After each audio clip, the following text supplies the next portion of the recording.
Mesdames et messieurs, bienvenue à une nouvelle édition de notre programme. Aujourd'hui, nous aurons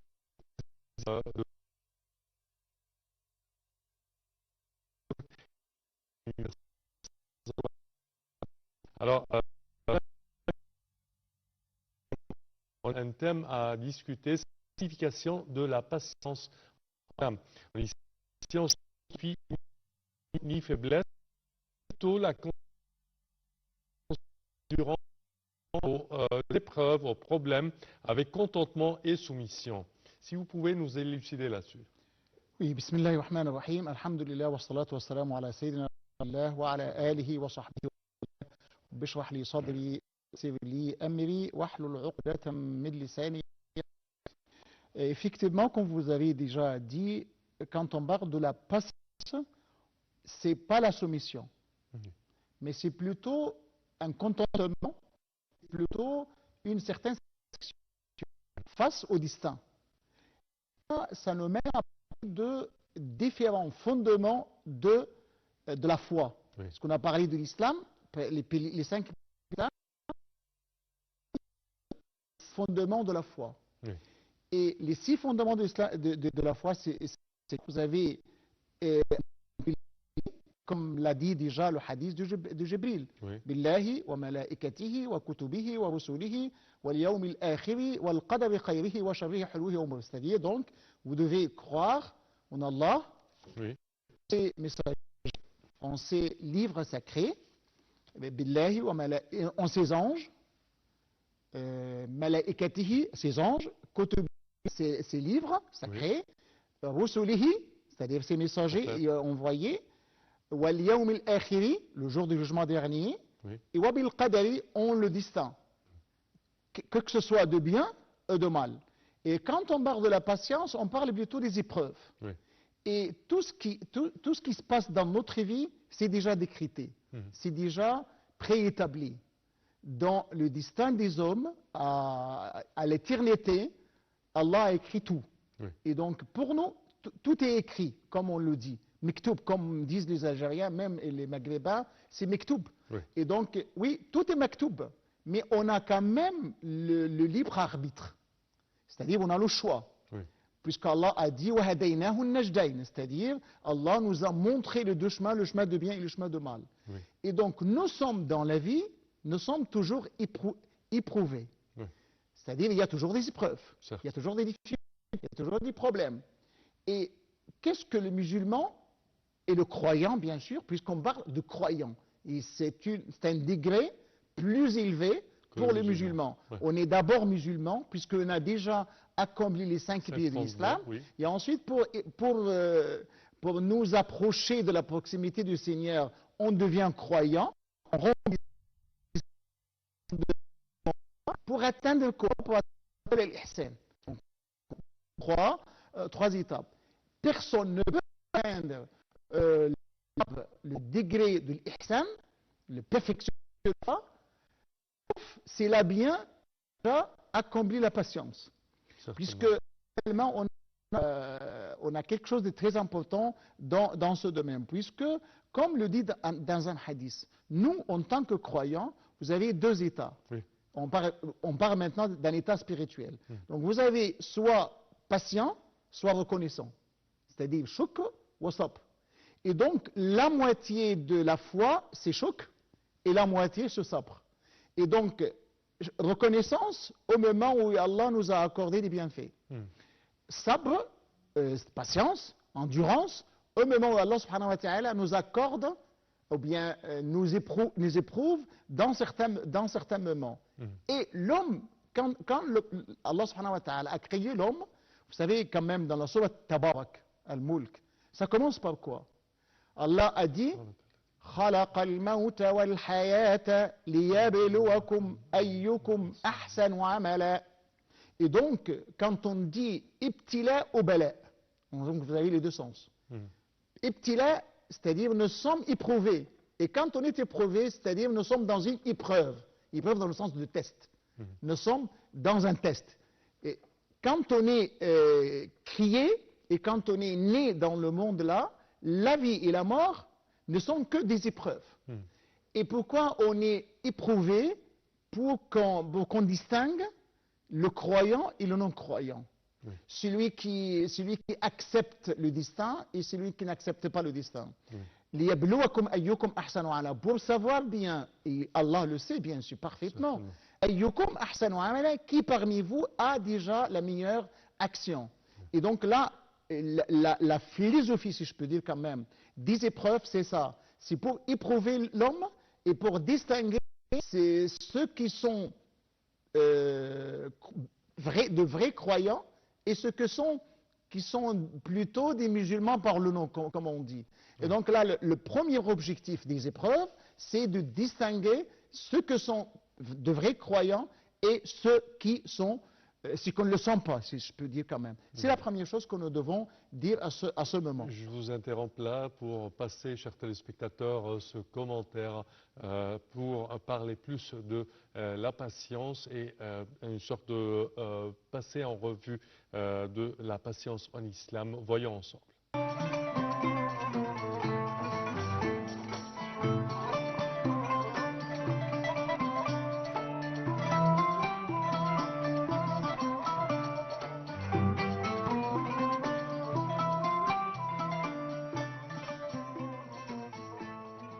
La patience est une vertu et une lumière pour le musulman qui s'y attache avec acharnement et discernement.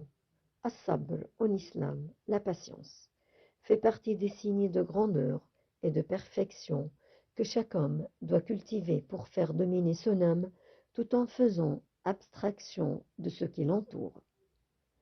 Ainsi, le musulman doit attendre les résultats, même s'ils ne sont pas immédiats, afin de ne pas se laisser emporter par l'affolement ou le désespoir. La patience est également la démonstration d'une profonde sagesse, du croyant sincère dans sa foi et qui ne cherche pas à être récompensé dans la vie d'ici-bas, mais attend plutôt la volonté divine.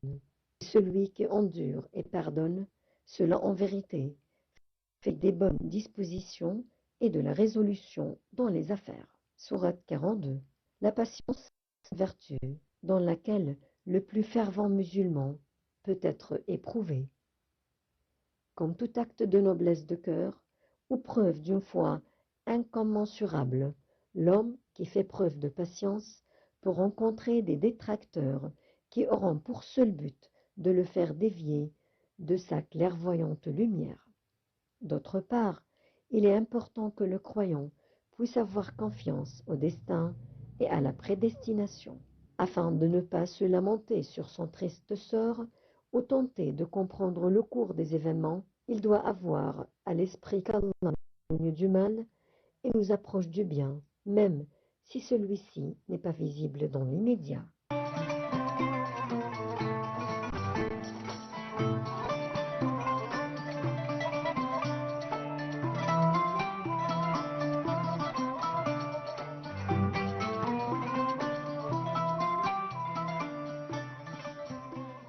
De retour avec vous, chers téléspectateurs, avec notre invité, Dr Sami Mandour, et notre thème aujourd'hui, la patience.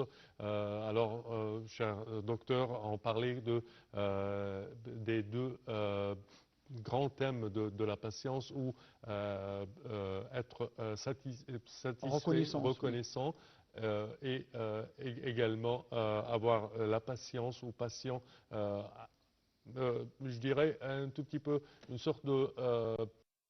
je ne comprends pas la différence entre la patience et les différents thèmes que vous venez de parler et de mentionner.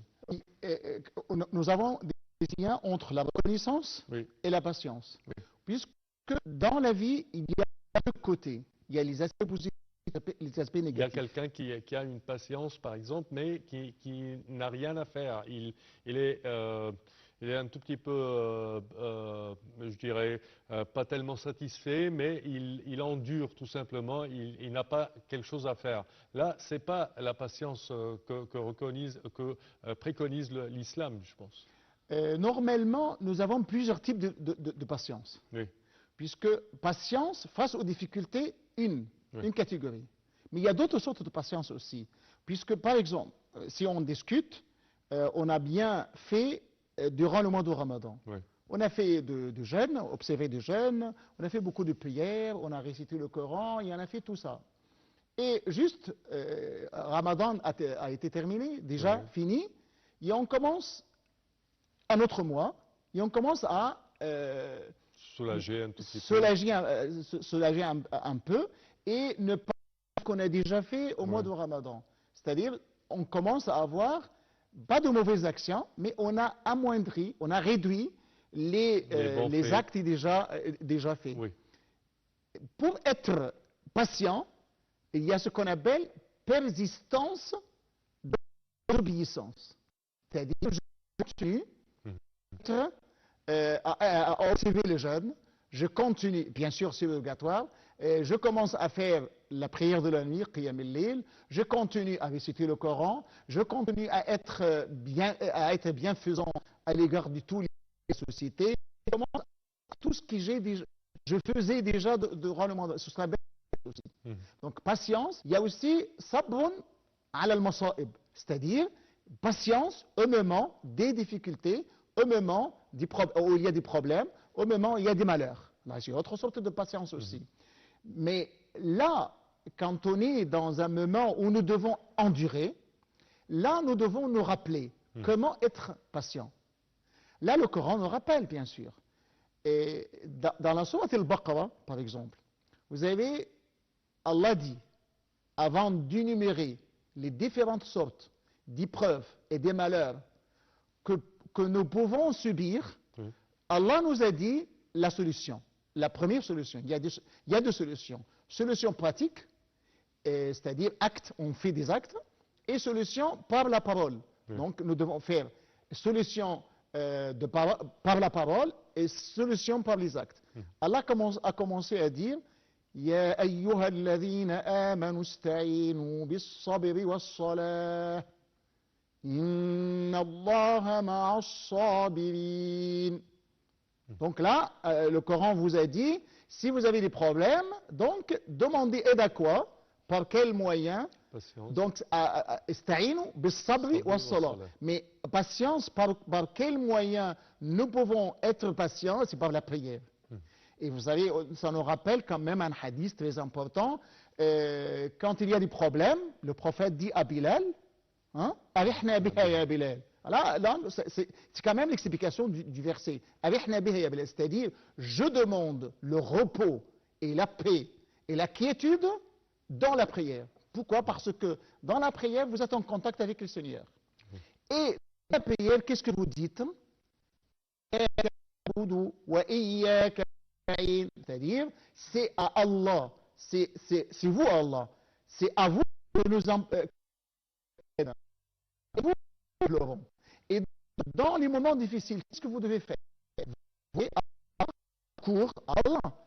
Vous devez aider, secours à Allah subhanahu wa ta'ala. Iyyaka na'budu. Là, donc là, dans la salat, vous dites Alhamdulillah.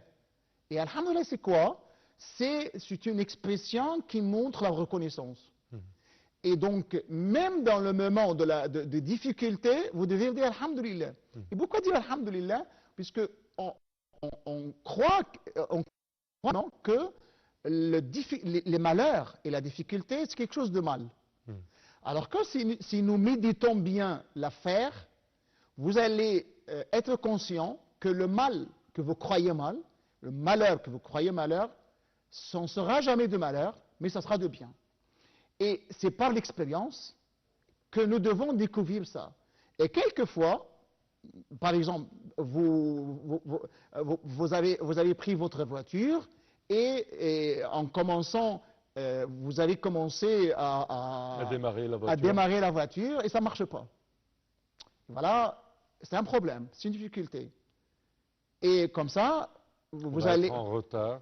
Vous êtes en retard et peut-être vous êtes obligé de prendre un taxi pour aller au travail. Et comme ça, vous vous sentez dans un état de difficulté et de problème et du malheur. Et alors que si vous avez bien imaginé, ici par exemple, j'ai commencé à démarrer et ça démarre. et en route, il y avait par exemple un en accident. panne, par exemple. Ouais. Qu'est-ce que vous allez... Donc, c'est qu'il est le meilleur. C'est être en retard ou bien démarrer la voiture et avoir un accident. Et donc là, si vous imaginez bien, croyez bien que le mal apparent, c'est en lui-même, en profondeur, c'est quelque chose de bien. Oui. Et donc ça vous pousse à être patient. Et donc là, on revient au verset. Ista'inu par quoi? Demandez aide à Allah subhanahu wa ta'ala au moment des difficultés, par la patience, mais pour être patient, c'est la prière qui vous aide à être patient, puisque dans la prière même, vous allez commencer par dire Alhamdulillahi Rabbil Alamin. Et là, dans le verset, il dit Rabb. Rabb, c'est les seigneurs. Et les seigneurs, c'est qui est clément, qui est miséricordieux, qui a toutes les attributs de la majesté. C'est pas de la majesté, mais c'est de la beauté, de la perfection. C'est Fatul Jamal. Oui. Et donc là, Alhamdulillahi Rabbil Alamin.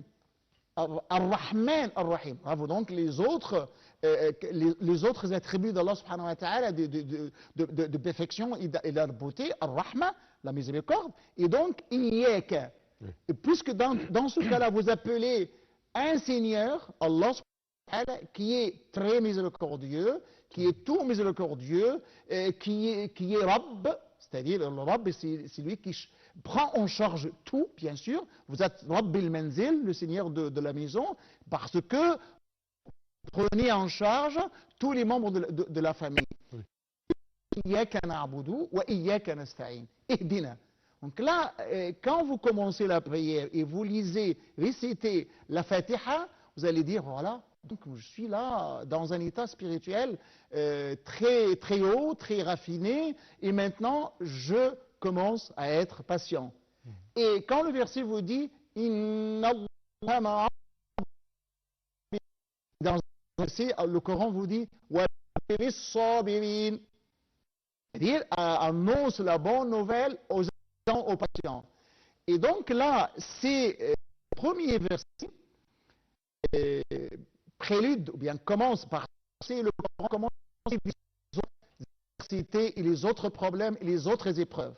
Sta'inu bis-sabri was-salat, inna Allaha ma'a as-sabirin, wa la taqulu an yuqtalu fi sabilillahi amwat, ahya'un walakin la tash'urun. Commence la mort. On parle de la mort. Et surtout celui qui, bien sûr,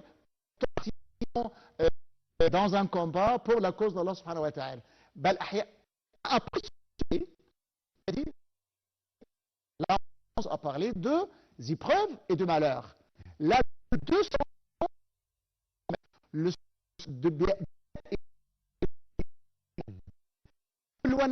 c'est-à-dire vous allez être éprouvé. Dans d'autres je pense, surat al-Anbiya, وَنَبْلُوكُمْ بِالشَّرِّ وَالْخَيْرِ fitna. Même des valeurs dans ce verset, نَبْلُوكُمْ, nous allons vous éprouver. Tester, oui.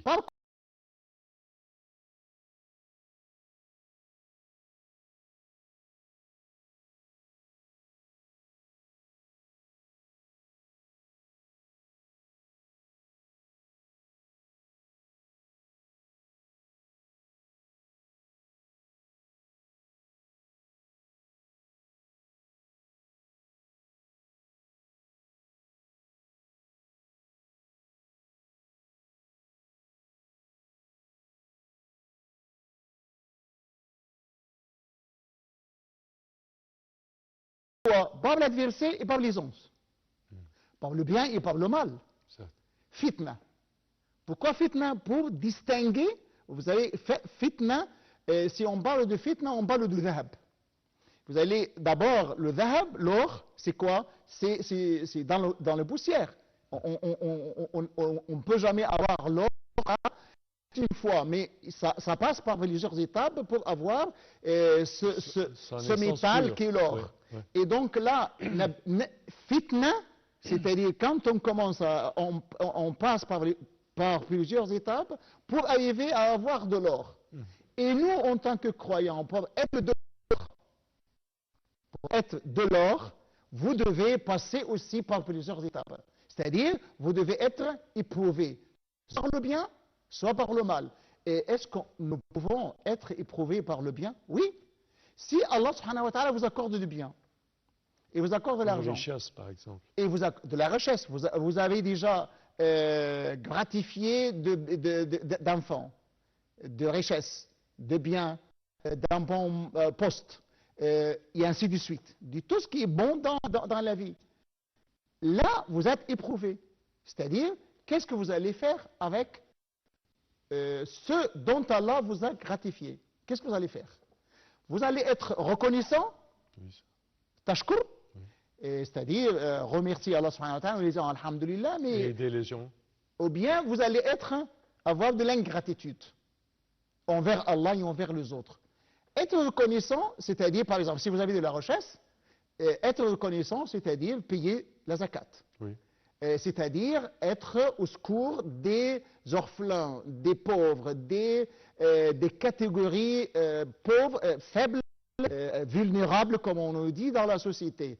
Dans ce cas, vous êtes reconnaissant Allah subhanahu wa ta'ala. Tashkur. Nabloukoum bishari wal khair. Vous avez des enfants. Qu'est-ce que vous allez faire avec vos enfants? Est-ce que vous allez bien élever et éduquer vos enfants, ou bien vous allez les laisser comme ça, et dans ce cas, ils seront de bons éléments dans la société, et ils seront des éléments nuisibles dans la société. C'est votre rôle et votre tâche. Allah vous a accordé un bienfait, qu'est-ce que vous allez faire avec ce bienfait? Et ainsi de suite. Donc là, c'est ce qu'on appelle shukr. Nabloukoum bishari wal khayri fitna. Dans le cas, on est éprouvé. Et donc, qu'est-ce que nous devons faire? Le Coran nous montre le chemin.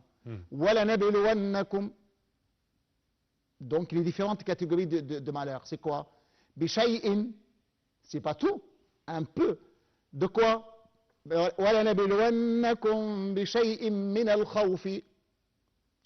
la peur. Wal-jou'i, la famine. Wa naqsin, manque. Min al-anfusi wath-thamarat, c'est-à-dire la mort, et manque, pénurie, manque de fruits, manque de récoltes, manque de tout ça. Si vous essayez de voir dans notre monde actuel, vous allez trouver les différentes adversités. Khawf, vous savez bien maintenant, nous sommes dans un monde où la guerre sévit, où il y a des problèmes dans tous les pays du monde. Là, il y a la crainte, il y a la menace de la guerre, il y a quand même les effets néfastes de cette guerre sur le plan économique et sur le plan social, bien sûr. Et donc là, c'est une épreuve aussi. C'est une calamité, c'est un malheur. Oui. Je vous interromps là pour, chers téléspectateurs, à présent, une petite visite dans une des mosquées de l'Égypte. Voyons ensemble.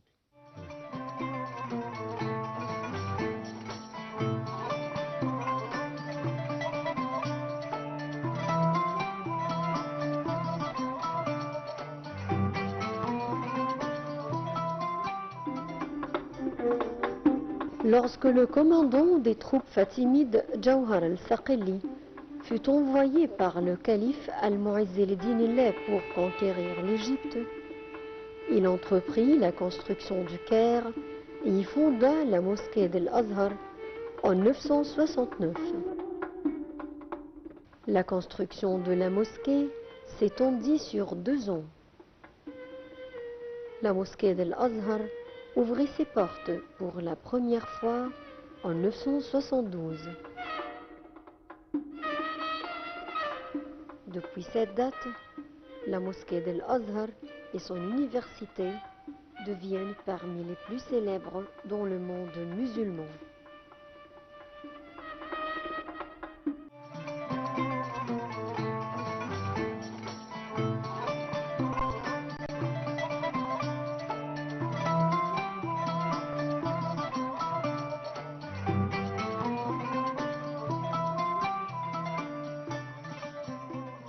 De retour avec vous, chers téléspectateurs, avec notre invité, Dr Sami Mandour, qui est professeur à l'Université d'Al-Azhar.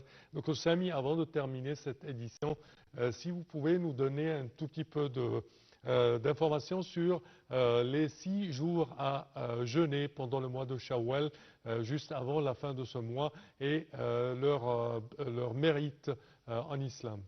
Oui, tout en bref, vous savez, il y a un hadith. Et le hadith dit, comme on dit, من صام رمضان وأتبعه بست من شوال فكأنما صام الدهر أو فهو له صيام الدهر. الدهر, c'est-à-dire tout son âge. Comme s'il avait déjà jeûné, observé le jeûne de tout son âge. Ad-dahr pour moi, c'est ma vie. Oui. Tout au long de ma vie, donc j'ai 60 le jeûne du mois de Ramadan, puis 6 jours de mois de Shawwal, comme si j'avais jeûné, j'avais observé le jeûne de toute ma vie. Oui, je pense que quelques-uns parlent que Ad-Dahr, là, c'est l'an ou l'année. Là, ça va au même, puisque si chaque année, je suis la tradition prophétique, oui. Et je fais le jeûne du mois de Ramadan, et plus 6 mois, donc 6 jours. 6 jours, oui. 6 jours, désolé, donc j'ai observé le jeûne de toute l'année. Et si j'ai fait mois, tous les ans et tous les années, dans ce cas-là, je fais le jeûne de toute ma vie. Alors je vais être récompensé oui, c'est la même chose. Dahr, ça peut être l'année, oui. Toute l'année, et ça peut être, si vous avez fait la même chose tout au long de votre vie, comme si vous avez déjà fait observer le jeûne tout au long de ta vie. C'est la même chose. Et donc là, je recommande à moi-même, d'abord, et à tous les téléspectateurs, si vous n'avez pas terminé le jeûne de 6 mois de Ramadan, essayez de rattraper les jours qui viennent, bien sûr, c'est-à-dire les derniers jours du mois de Shawwal, pour faire le jeûne de 6 jours du mois de Shawwal. Par hasard, si par hasard, vous n'avez pas fait ces 6 jours-là, je vous rappelle aussi, c'est un avis juridique, un autre avis juridique, qui dit, pour alléger bien sûr, vous pourriez faire même le jeûne des 6 jours tout au long de l'année, selon le rythme malikite, l'école juridique malikite. C'est-à-dire, vous pourriez quand même, pour obtenir les mérites de ces jours-là, vous pourriez les faire tout au long de votre année, bien sûr. De l'année tout entière. Oui, donc là, c'est pour alléger.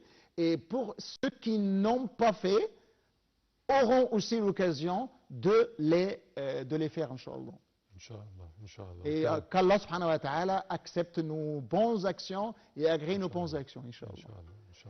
Donc, Sami Mandour, au terme de cette édition, je tiens à vous remercier de vos explications. Merci à vous. Je répète que vous êtes professeur à l'Université de Al-Azhar. Chers téléspectateurs, c'est ainsi que prend fin notre édition d'aujourd'hui. Je vous remercie de votre attention et je vous donne rendez-vous dans 2 semaines. Merci à vous.